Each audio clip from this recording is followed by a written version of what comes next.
Hi viewers, நம்ம வந்து புட்டே அப்படின்ற 11th லெசன் பார்த்துட்ருக்கோம். வந்து சிபிஎஸ்சி சிலபஸ் ஃபஸ்ட் ஸ்டாண்டர்டு. நீனா கே நானா பாஜார் கயே. நீனாவுடைய தாத்தா வந்து அம்மாவுடைய அப்பா வந்து கடைக்கு போனார். நானா கூப் சாரே புட்டே லாயே. தாத்தா வந்து கூட பூரா வந்து சோளம் வாங்கிட்டு வந்தார், மொக்காச்சோளம் வாங்கிட்டு வந்தார். நானானே நீனா கேலியே புட்டே பூனே.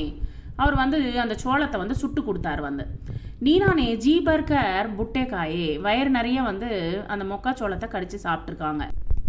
நீனாக்கி நானினே புட்டே உபாலே.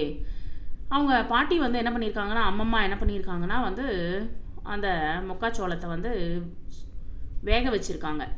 நானா ஒரு நானினே ஜீ பர்கர் புட்டே காயே. வயிறு நிறைய வந்து அந்த தாத்தா பாட்டி வந்து சாப்பிட்ருக்காங்க, வந்து சோளத்தை சாப்பிட்ருக்காங்க. நீனானே ஃபிர் கியா கியா. நீனா என்ன பண்ணாங்க, ஆகேக்கி கஹானி பனாயே. முன்னாடி கதையை வந்து இன்னும் கொஞ்சம் நகர்த்துங்க. அவர் அப்படி பாஷாசே சுனாயே. உங்களுடைய பாஷையில் வந்து நீங்கள் வந்து சொல்லுங்கள்.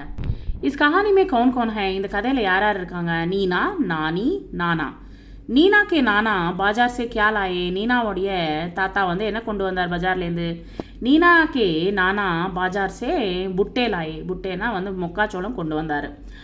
आप किन किन वस्तुओं को भून कर खाते हैं. சுட்டு சாப்பிடுவீங்க. என்னென்ன பொருளை வந்து சுட்டு சாப்பிடுவீங்க? आप किन किन वस्तुओं को उबाल कर खाते हैं. என்னென்ன பொருளை வந்து வேக வச்சு சாப்பிடுவீங்க? कौन कौन सी वस्तुएं तलकर खाई जाते हैं. நம்ம சமைச்சு சாப்பிடுவீங்க. कौन कौन सी वस्तुएं कच्ची खाई जाती हैं. பச்சையாக சாப்பிடுவீங்க. नेक्स्ट, नीचे दिए गए शब्दों को ஊ या ஊ की मात्रा लगाकर सही शब्द लिखिए. இங்கே வந்து ஊ की मात्रा வந்து எழுதுங்க. வந்து கேஹூ அனும்போது வந்து ஹூ கீழே வந்து இது போல் வந்து எழுதணும். வந்து கேஹூ.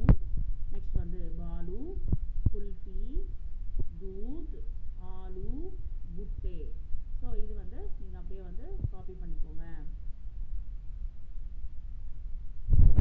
ஸோ இங்கே இருக்கிற இதுக்கு வந்து ஊ மாத்திரா நம்ம வந்து வச்சிட்டோம். Thank you very much.